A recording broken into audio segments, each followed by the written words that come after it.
కేంద్ర బడ్జెట్. మరి కేంద్ర బడ్జెట్ లో ఏ టాపిక్ గురించి మనం ఈ రోజు మాట్లాడుకుందాం అంటే, ఇక్కడ కేంద్ర బడ్జెట్ లో రెవెన్యూ వసూళ్లకు సంబంధించిన వివరాలు, అందులో ఉన్నటువంటి సబ్ టాపిక్స్ ఏంటియో మాట్లాడుకుందాం. మనకి ఇక్కడ 2026-27 కేంద్ర బడ్జెట్ యొక్క మొత్తం విలువ ఎంత అంటే 2026-27 ఆర్థిక సంవత్సరానికి సంబంధించిన మొత్తం బడ్జెట్ ఎంత అంటే ఇక్కడ 53,47,315 కోట్లు. మరి ఈ 53,47,315 కోట్లలో రెవెన్యూ వసూళ్ల విలువ ఉంటది, మూలధన వసూళ్ల విలువ ఉంటది. మరి రెవెన్యూ రిసీట్స్, క్యాపిటల్ రిసీట్స్ లో మనం రెవెన్యూ రిసీట్స్ కు సంబంధించిన డీటెయిల్ తీసుకుందాం. మరి ఇక్కడ ఈ మొత్తం బడ్జెట్ లో రెవెన్యూ వసూళ్ల విలువ ఎంత, మొత్తం బడ్జెట్ లో రెవెన్యూ వసూళ్ల విలువ ఎంతనో ఒక్కసారి చూద్దాం. ఇక్కడ రెవెన్యూ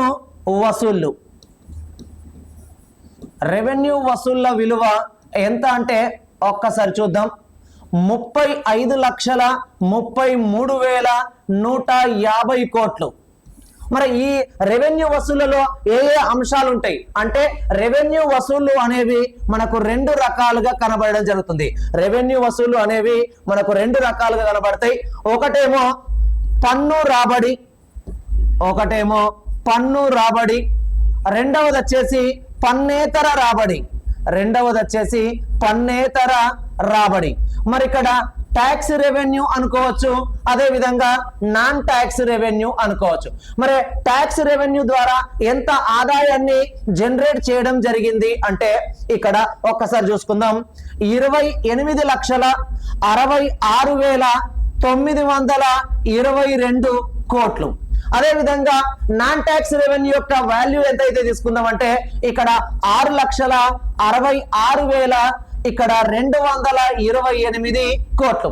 అంటే ఇక్కడ ఏంటిది, ట్యాక్స్ రెవెన్యూ యొక్క విలువను, నాన్ ట్యాక్స్ రెవెన్యూ యొక్క విలువను కలిపితే మనకేం రావాలంటే రెవెన్యూ రిసీట్స్ యొక్క వాల్యూ రావాలి. ఈ రెవెన్యూ రిసీట్స్ యొక్క వాల్యూ ఎందులో భాగం అంటే కేంద్ర బడ్జెట్ లో భాగం. ఈ రెవెన్యూ వసూళ్లకు మూలధన వసూళ్ల విలువను కలిపితే మొత్తం బడ్జెట్ విలువ రావడం జరుగుతుంది. ఇది ఈ రోజు టాపిక్. ఓకేనా? Thank you.